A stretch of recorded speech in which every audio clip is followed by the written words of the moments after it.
Welcome to the Irish Revolution. Winston Churchill. I really hope I struck a balance with this video and haven't gone too much either way. Did he hate the Irish? I'm almost certain he didn't. Did he understand Ireland? Not very well, in my opinion. Did he make mistakes, sometimes horrific mistakes?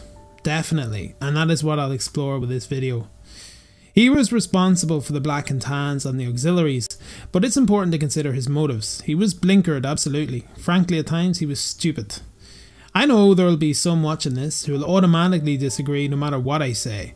There will be some who think I'm being a West Brit because I'm not heaving with passionate, angry intensity against Churchill at all times.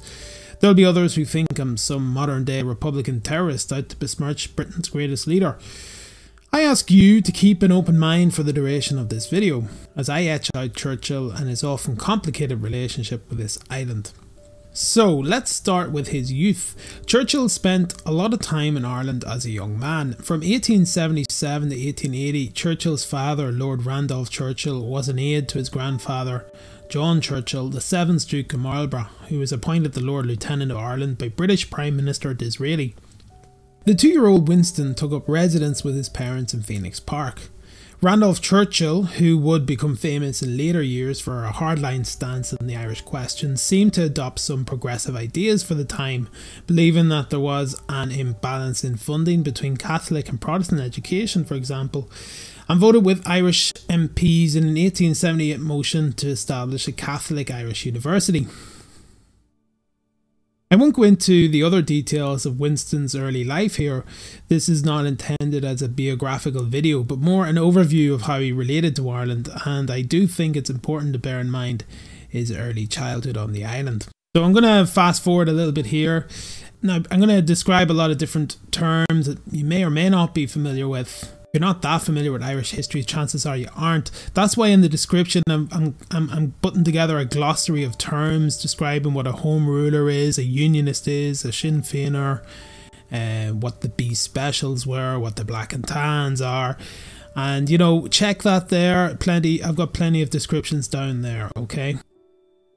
Despite inheriting his father's anti-home rule position in his early life, by February 1906 Churchill had become a supporter of home rule. In 1904 he had already crossed the floor, moving from the Conservative Party to the Liberal Party, traditionally the party of Irish home rule, willingly or unwillingly so. Churchill supported a scheme put forward in 1907 by Augustine Birrell, future Irish Secretary in Dublin Castle. The bill promised a measure of devolution far short of home rule, but Churchill was seriously disappointed when it failed to pass and lamented the lack of direction in the UK government's Irish policy. In 1912, at the height of the hysteria around the proposals for Irish home rule, have a look at the video I made, the very first video I made, Easter Rising Origins. With the Curragh Mutiny and the threat of civil war a real possibility, Churchill had made plans to speak in favour of home rule in Belfast. His own personal safety was at risk, as his father Randolph Churchill had famously declared in a previous age that he would, quote, play the orange card, quote, unquote, in opposition to the Home Rule Bill being pushed in 1885 by Charles Stewart Parnell. Winston was seen as making a great betrayal of the Orange and Unionist cause and betraying his own father.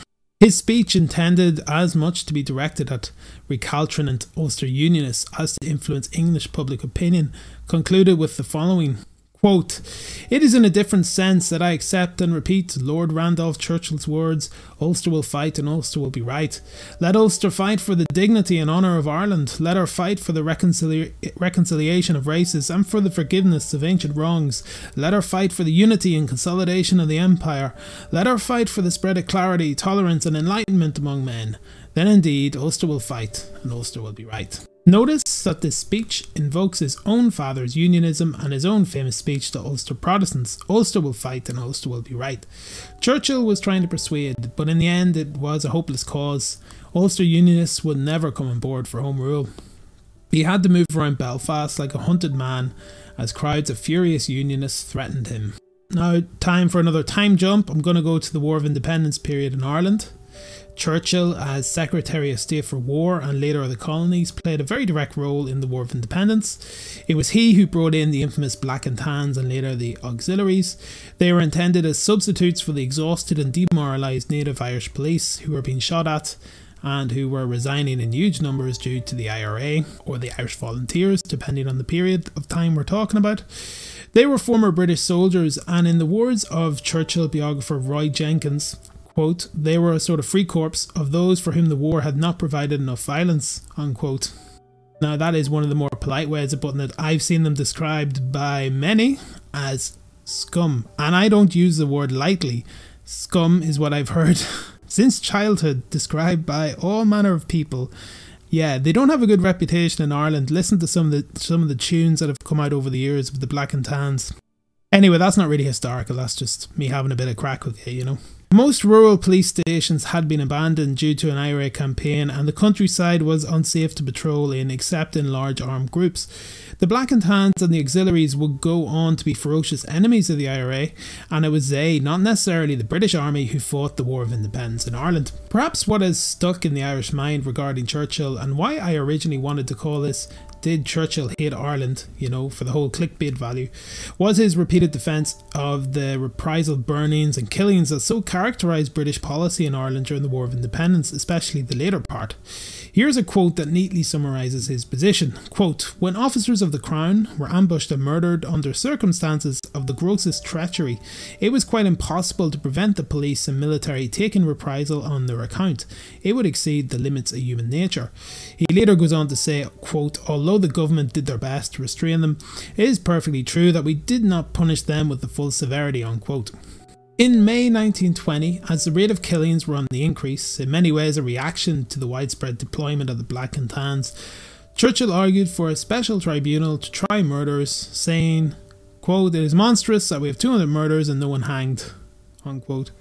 Also in May 1920, Churchill argued for the creation of a special emergency gendarmerie, the Auxiliaries, and a few months later they were in the process of being recruited.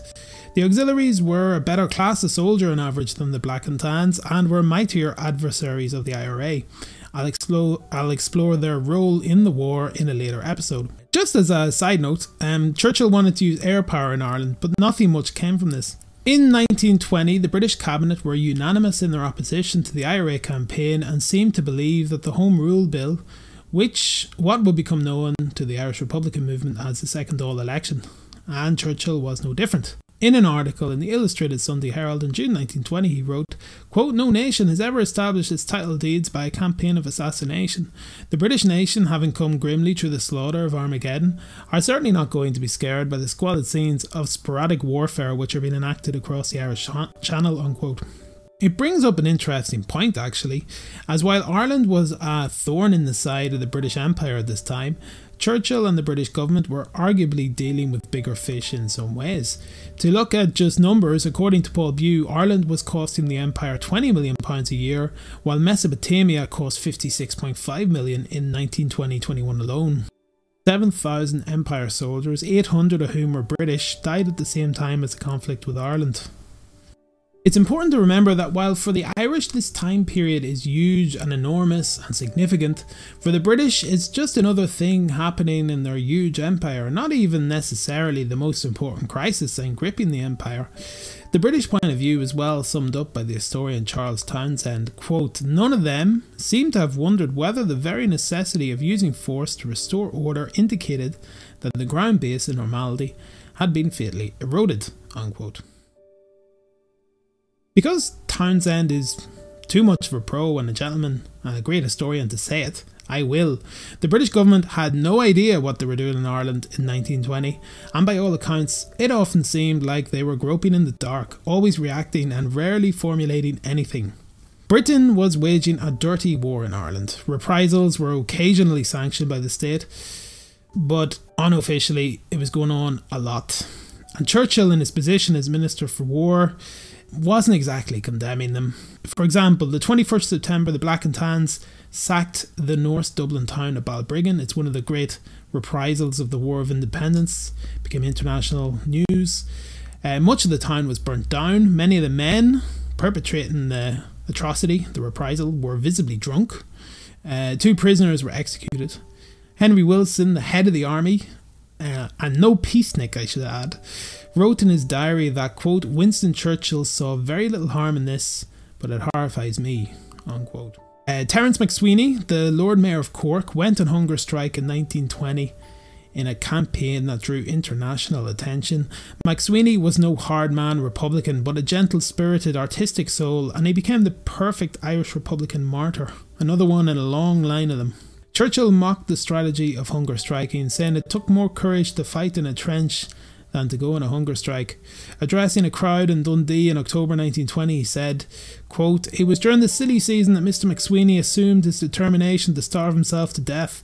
If the government had given in to him, the whole administration of criminal justice would have broken down. After 9 weeks of fasting, he is still alive, unquote. According to Paul Bew, the mocking tone of this speech did little to impress British public opinion or the visiting American journalists. Terence MacSwiney died 4 days after this speech, unleashing a whirlwind of public sympathy. Churchill believed in 1920 at any rate that the British would just have to arrest a few key Republicans, turn them and then break up the entire murder club, as he called them, in a letter to his wife. Many of the ministers, including Churchill of course, seemed to believe, or wanted to believe, that the hostility to British rule was not widespread and was limited to a small group of terrorists. I don't know if they really honestly believed this, or just said this in public and believed something else in private. But if they really believe this, then it is a great indication of their total lack of understanding of facts on the ground, how incredibly, stupefyingly ignorant they were. I mean, all they had to do was visit Ireland, specifically Cork, or one of the hotter places in Ireland. But to believe what they appeared to believe is just mind-bogglingly stupid. This nonsensical position, which, to be fair to Churchill, was typical of the British political class, was revealed to be absurd with the killings in Dublin on 21st November 1920, the first bloody Sunday when Michael Collins ordered an IRA operation to wipe out a network of spies in Dublin.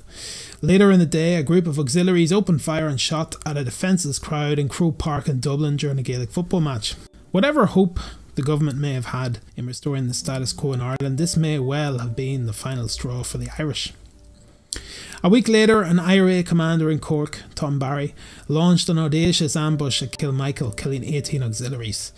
While these numbers could have been easily absorbed by the might of the British Empire, they did make a mockery of the claim that the British were not in a war or that it was just a few malcontents causing the problem.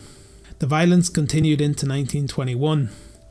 A truce between the two sides was originally mooted on the 12th of May 1921, with Churchill part of the cabinet minority in favour, interestingly. The war was going better for the British in some ways, and he believed that a truce was no longer a sign of weakness. In fact, it was a sign that Churchill was prepared to compromise, and was not even among the most hardline in the British cabinet despite his fierce reputation, at least in Ireland. The truce came a little later, and Churchill became, in the words of Bew, a dove on the Irish question, even entertaining Michael Collins at his house in October. Why the apparent change of mind? Roy Jenkins asserts a certain responsibility to Churchill's wife, who wrote him a letter in February 1921 asking him to put himself in the place of the Irish. I don't know if that explains anything, but it is strange how quickly the British establishment seemed to change their mind. How in May 1921 they were determined to, quote, hunt down the murder gang, unquote, and by July looked to have a lasting reconciliation with the Irish people. I always find it odd, charming even, that during the treaty negotiations a kind of camaraderie, or at least a mutual respect, seemed to have developed between Churchill and Michael Collins, and how in so many ways they seem so alike. Shortly before Collins died, he sent a message to Churchill. Tell Winston we could never have done anything without him. So to conclude, I won't go into details about Churchill's later life and engagement with Ireland, except to say that he put pressure on Collins to unlodge the anti-treaty Republicans from the four courts in Dublin and threatened to use the artillery himself to do so. So you could argue that he hastened the start of the Irish Civil War. And I won't get into the whole thing about Churchill during the Second World War. For whatever reason, and there were obviously many to think of, Churchill didn't invade Ireland despite criticising the Irish government for its neutrality stance. But that falls outside the purview of this channel, which exists for now at least to document the Irish Revolutionary period. Plus, this damn video has to end at some point. Thanks so much for watching. See you soon.